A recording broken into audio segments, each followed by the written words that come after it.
वो momentum conservation के ऊपर था, बहुत ही सिंपल क्वेश्चन था, बट वो मुझसे मिस हो गया। पढ़ाई से मन हटा तो हमारे सजेशंस में कई सारे वीडियो आ जाते थे। खैर अगर आज मैं कोई चैप्टर पढ़ता हूँ तो 2-3 महीने बाद मैं उनको भूल जाऊँगा। मॉक टेस्ट दे रहा होता तो ऑब्वियसली यहाँ पर कुछ रिजल्ट कुछ और आता। मैंने मैथ्स के एक ऐसे ही क्वेश्चन में बहुत ज़्यादा टाइम वेस्ट कर दिया था। हर सब्जेक्ट में एटलीस्ट 10 ऐसे क्वेश्चंस होते हैं जो कि ईज़ी लेवल के। बहुत बड़ा ब्लंडर था जो मैंने एक्चुअल में किया था।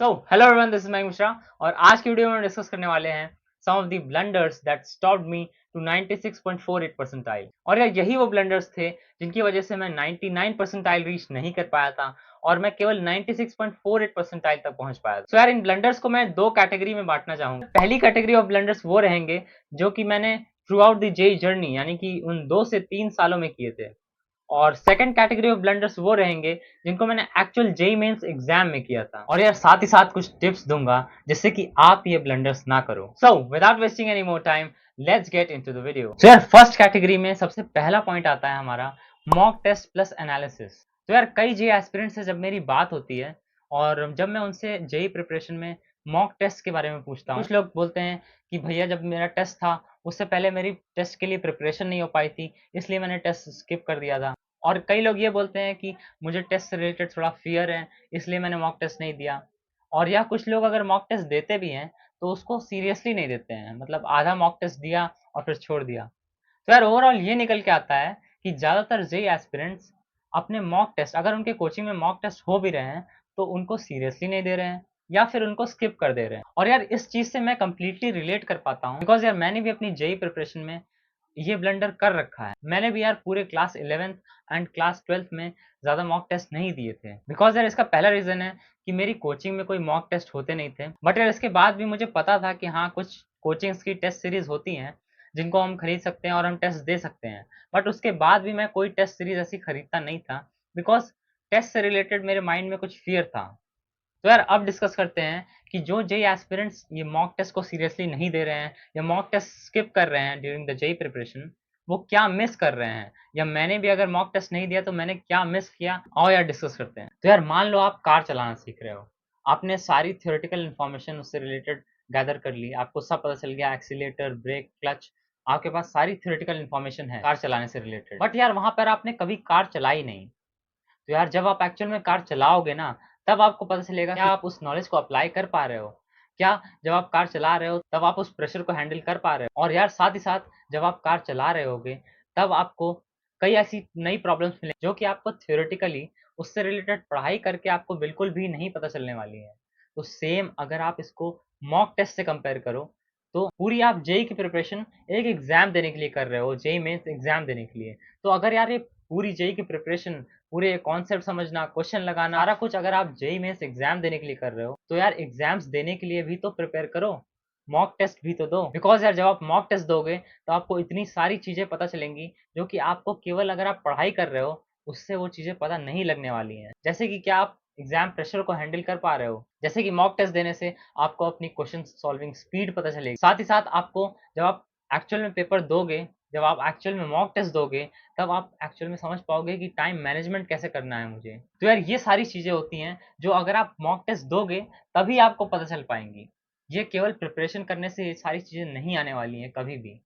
तो यार जब भी आप मॉक टेस्ट दोगे ना, तो आपको मॉक टेस्ट की एनालिसिस भी करनी है। और यार अब मैं बताऊँगा कि मॉक टेस्ट की एनालिसिस करने से आपको क्या चीज़ें पता लग सकती हैं। सो यार फॉर एग्ज़ाम्पल मान लो किसी दिन आपने डिसाइड किया कि 2023 के पेपर को एज़ अ मॉक टेस्ट देने के लिए। तो यार जब आपने उसका मॉक दिया तो आपका फ़ेवरेट सब्जेक्ट था लेट्स से मैथमेटिक्स, तो आपने सबसे पहले मैथ्स किया। फॉर एग्ज़ाम्पल मैथ्स करने में आपको 1 घंटा 40 मिनट लग गए। देन आपने फिर फिज़िक्स किया, तो फिज़िक्स करने में लेट्स से आपको 1 घंटा और लग गए। तो आपके कंप्लीट हो गए 2 घंटे 40 मिनट खत्म हो चुके हैं। और उसके बाद आप केमिस्ट्री पे जाते हो और फिर जब आप केमिस्ट्री को देखते हो तो आपको कई सारे ईज़ी क्वेश्चंस मिलते हैं। बट क्योंकि अब आपके पास केवल 20 मिनट है, तो आप केवल 10-12 क्वेश्चन कर पाते हो केमिस्ट्री के, जबकि उसमें बहुत सारे ईज़ी क्वेश्चंस थे। तो यार इस टेस्ट के बाद आपको पता चलेगा कि ज़रूरी नहीं है कि अगर मेरा मैथ्स फ़ेवरेट सब्जेक्ट है, तो मैं मैथ्स से ही स्टार्ट करूँ। बिकॉज़ इस पेपर में अगर मैं केमिस्ट्री से स्टार्ट करता, देन फिज़िक्स, देन मैथ्स, तो मेरा सबसे ज़्यादा फ़ायदा होता। और यार एक्चुअल में मेरी यही स्ट्रैटेजी रहती थी जेईई मेंस पेपर देते वक़्त। बिकॉज़ जनरली केमिस्ट्री ईज़ी आता है, देन फिज़िक्स भी थोड़ा बहुत मॉडरेट लेवल का आता है एंड मैथ्स जनरली डिफ़िकल्ट होता है। तो यार मेरे कई सारे मॉक टेस्ट देने के बाद इन माय ड्रॉप ईयर ये स्ट्रैटेजी बन गई थी। तो यार इस तरह आप भी कई सारे मॉक टेस्ट देने के बाद अपनी एक स्ट्रैटेजी बिल्ड कर पाओगे। और यार मैं यार एक और चीज़ बताना चाहता हूँ यहाँ पर कि मैंने पहला अपना मॉक टेस्ट दिया था अपने जेईई मेंस से जस्ट कुछ दिन पहले। तो मैंने क्लास 11th और क्लास 12th के बाद क्लास 12th के एंड में मैंने मॉक टेस्ट देना स्टार्ट किया था और अपने पहले जेईई मेंस में मेरे आए थे 81 परसेंटाइल। एंड देन वहाँ से मैं मॉक टेस्ट देने के बाद मैंने इम्प्रूव किया था और 81 से मैं रीच किया था 96.4 परसेंटाइल पे। तो यार आप खुद ही देखो, जब मैंने मॉक टेस्ट देना स्टार्ट किया वहां से मेरी इंप्रूवमेंट एक्चुअल में चालू हुई। तो यार सोचो, अगर मैं क्लास 11th और क्लास 12th में भी मॉक टेस्ट दे रहा होता तो ऑब्वियसली यहाँ पर कुछ रिजल्ट कुछ और आता। इस कैटेगरी में जो सेकंड ब्लंडर था वो था रिवीजन से रिलेटेड। तो यार क्लास 11th और क्लास 12th में मैंने रिवीजन पे बिल्कुल भी ध्यान नहीं दिया। मैं बस चैप्टर करता जा रहा था बट मैं रिवीजन नहीं कर रहा था उन चैप्टर्स का। बहुत बड़ा ब्लंडर था जो मैंने एक्चुअल में किया था। और यार क्लास 12th के एंड के आसपास मुझे समझ आ गया था कि ऐसे चैप्टर्स पढ़ते रहने का कोई फायदा नहीं है, बिकॉज ऑब्वियसली यार अगर आज मैं कोई चैप्टर पढ़ता हूँ तो 2-3 महीने बाद मैं उनको भूल जाऊंगा। मैंने तब यार डिसाइड किया कि मैं हर चैप्टर के कंप्लीट होते ही उसके शॉर्ट नोट्स बना लूंगा। और जिससे कि क्या होगा कि जब भी मुझे उस चैप्टर को रिवाइज करना होगा तो मैं तुरंत 2 से 3 घंटे में उस चैप्टर को रिवाइज कर लूंगा और वापस से उसी लेवल पर उसको स्ट्रॉन्ग कर लूंगा उस चैप्टर को। तो यार ये मैंने डिसाइड किया था अपने क्लास 12th के एंड में और मैंने सभी चैप्टर्स के इसीलिए शॉर्ट नोट्स बना लिए थे और जिसके बाद मैं काफ़ी अच्छे से रिवीजन भी कर पाता था हर चैप्टर्स का। तो यार शॉर्ट नोट्स के बारे में मैंने हमेशा बताया है कि जब भी मेरा चैप्टर अच्छी तरीके से कंप्लीट होता था तभी मैं शॉर्ट नोट्स बनाता था। और अच्छी तरीके से कंप्लीट होने का मतलब है कि सबसे पहले उसके कॉन्सेप्ट्स कर लिए, फिर उसके प्रीवियस ईयर क्वेश्चंस बहुत सारे लगा लिए एंड देन जब उस चैप्टर में बहुत ज़्यादा कॉन्फिडेंस आ जाए उसके बाद ही मैं उसके शॉर्ट नोट्स बनाता था। इससे कोई भी इंपॉर्टेंट पॉइंट मुझसे मिस ना हो और कोई इंपॉर्टेंट क्वेश्चन भी मिस ना हो। तो यार नेक्स्ट ब्लंडर की बात की जाए, हमारे थर्ड ब्लंडर की, तो वो था डिस्ट्रैक्शन। तो यार अगर मैं अपने क्लास 11th की बात करूँ तो मान लो मैं सुबह 9:30 बजे पढ़ाई करने बैठ गया, देन आधे घंटे मैंने पढ़ाई करी, फिर 1 घंटे पढ़ाई हो गई और उसके बाद जैसे ही थोड़ा सा पढ़ाई से मन हटा तो हमारे सजेशंस में कई सारे वीडियो आ जाते थे। इन वीडियोस को क्लिक कर लिया तो इन वीडियोस को देखने लगे, देन उसके बाद कोई कॉमेडी वीडियोस देखने लगे और ऐसे करते करते एक के बाद एक रैंडम वीडियोस देखने लगते। कैसे 1 से 1:30 बज जाते थे दोपहर के, बिल्कुल पता ही नहीं चलता था। तो यार ये मेरे क्लास 11th का सीन था और यार इस तरह मैं क्लास 11th में काफ़ी ज़्यादा डिस्ट्रैक्ट हो जाता था मोबाइल और यूट्यूब के थ्रू। और यार इस डिस्ट्रैक्शन से डील करने का कोई तरीका भी मुझे समझ नहीं आ रहा था बिकॉज यूट्यूब से ही मुझे पढ़ना होता था। एंड देन यार क्लास 12th के मिड तक मैंने इसका एक सोल्यूशन निकाला था और ये सोल्यूशन बेसिकली ये था कि मैंने यूट्यूब को भी डिसेबल कर दिया था। एक्चुअली यूट्यूब डिलीट नहीं होता था, यूट्यूब को डिसेबल कर दिया था मैंने। और यार अपने अंदर मैंने इस लेवल का डेडिकेशन लाया था, मैंने डिसाइड किया था कि मैं पूरे वीक कोई भी वीडियोस नहीं देखूंगा जो कि एजुकेशन से अलग होंगे।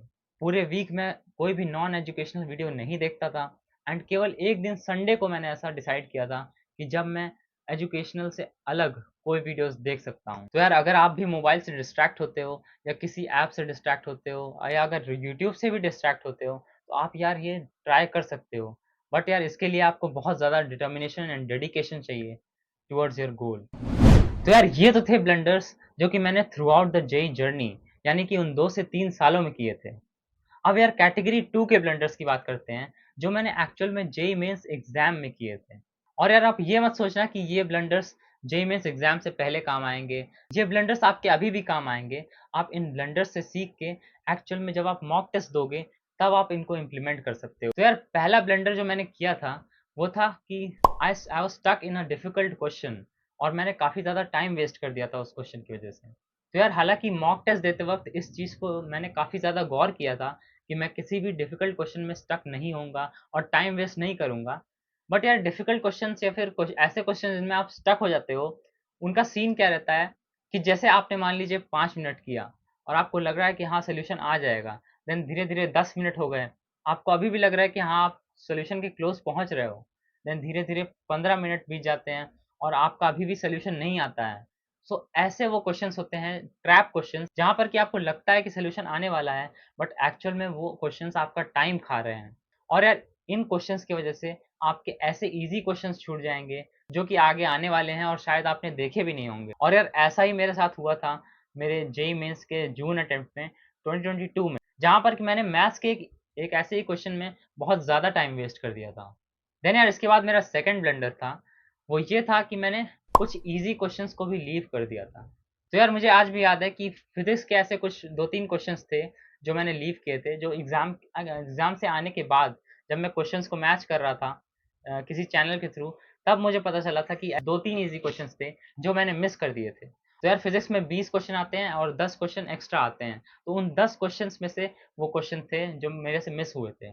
और एक एक क्वेश्चन तो मुझे अभी भी याद है, वो मोमेंटम कंज़र्वेशन के ऊपर था, बहुत ही सिंपल क्वेश्चन था, बट वो मुझसे मिस हो गया था। तो यार इसके ऊपर हम लोग अगले पॉइंट में डिस्कस करेंगे कि क्या स्ट्रैटेजी रहनी चाहिए कि हमें हमसे कोई भी ईज़ी क्वेश्चन तो कम से कम मिस ना हो। तो यार थर्ड पॉइंट पे हम डिस्कस कर लेते हैं कि क्या स्ट्रैटेजी रहनी चाहिए हमारी। तो यार सबसे पहले स्ट्रैटेजी 1 डिस्कस करते हैं। तो यार जेईई मेंस एग्ज़ाम के बाद आपको ये दुःख होता है कि आपसे कई सारे क्वेश्चंस मिस हो गए। बट वो दुःख जब आपको पता चले कि आपसे कई सारे ईज़ी क्वेश्चंस जो आप शायद कर लेते, अगर आपसे ऐसे क्वेश्चंस मिस हो जाते हैं, तो आपको ज़्यादा दुःख होगा। तो यार हमें ये ट्राई करना है कि हमसे कोई ईज़ी क्वेश्चंस तो एटलीस्ट बिल्कुल भी ना छूटे। तो यार इसके लिए मेरे पास 2 स्ट्रैटेजीज़ हैं। सो पहली ये स्ट्रैटेजी रहेगी कि आप एक ऑर्डर डिसाइड कर लो कि आपका सब्जेक्ट्स को अटेम्प्ट करने का ऑर्डर क्या रहेगा। वो भी हमारा मॉक टेस्ट के थ्रू ही आ रहा होगा और वो आपको डिसाइड करना होगा। जैसे कि मेरे केस में क्या था कि मेरा ज़्यादातर ये रहता था कि पहले chemistry, then physics and then maths. तो ये मेरा सब्जेक्ट्स का अटेम्प्टिंग का ऑर्डर, मैंने ज़्यादातर इसी ऑर्डर में पेपर को अटेम्प्ट किया है। तो यार आप अपना ये ऑर्डर डिसाइड कर सकते हो मॉक टेस्ट दे करके। तो यार पहली तो ये स्ट्रैटेजी है। तो यार अब बात कर लेते हैं हमारी सेकंड स्ट्रैटेजी के बारे में। तो यार जैसा कि आप जानते हो कि जेईई मेंस में केवल हार्ड क्वेश्चंस नहीं आते हैं, ईज़ी, मीडियम, हार्ड तीनों लेवल के क्वेश्चन्स आते हैं। बट सबसे ज़्यादा दुःख आपको तभी होगा अगर आपका कोई ईज़ी लेवल का क्वेश्चन भी आपसे मिस हो जाता है। तो यार ये स्ट्रैटेजी इसी पे वर्क करती है। हमारी स्ट्रैटेजी ये कहती है कि हमें 10, 10, 10 क्वेश्चन्स करने हैं। मतलब जेईई मेंस में हर सब्जेक्ट में से आपको केवल पहले 10 ईज़ी क्वेश्चन्स करने हैं। बिकॉज़ यार जेईई मेंस में हर सब्जेक्ट में एटलीस्ट 10 ऐसे क्वेश्चंस होते हैं जो कि इजी लेवल के होते हैं। तो हम पेपर स्टार्ट होते ही हर सब्जेक्ट में इन्हीं 10 क्वेश्चंस को फोकस करेंगे। तो हर सब्जेक्ट में जैसे-जैसे हमारे 10 क्वेश्चंस हो जाएँगे, उसके बाद ही हम और दूसरे क्वेश्चंस को सॉल्व करेंगे। तो यार इससे क्या होगा, सबसे पहले तो हमारे 30 क्वेश्चंस हो जाएँगे और उसके साथ ही साथ हम ये भी सिक्योर रहेंगे कि हमसे कोई भी ईज़ी क्वेश्चन मिस नहीं हुआ है। तो यार ईज़ी क्वेश्चन से मेरा क्या मतलब है? ईज़ी क्वेश्चन से मेरा मतलब है ऐसे क्वेश्चंस जिसको जब आप पढ़ते हो तो आपको पता है कि हाँ, इसमें ये कॉन्सेप्ट लगेगा, देन ये फ़ॉर्मूला लगेगा, उसके बाद मेरा आंसर आ जाएगा। सो ऐसे क्वेश्चंस ईज़ी क्वेश्चंस हैं और इन्हीं क्वेश्चंस पे सबसे पहले आपको फ़ोकस करना है। और यार अगर कोई ऐसा क्वेश्चन है जिसमें आपको लग रहा है कि आप कर लोगे, बट क्लैरिटी नहीं है कि हाँ, कैसे आप अप्रोच करने वाले हो प्रॉब्लम को, तो उसको आप मार्क्ड फॉर रिव्यू कर दो, बट आप उसको पहले मत करो। तो यार हो सकता है कि अगर आप अभी क्लास 11th में हो, क्लास 12th में हो, तो जब आप अभी मॉक टेस्ट दोगे तो हो सकता है आपको 10, 10, 10 ईज़ी क्वेश्चंस ना मिले तीनों सब्जेक्ट में।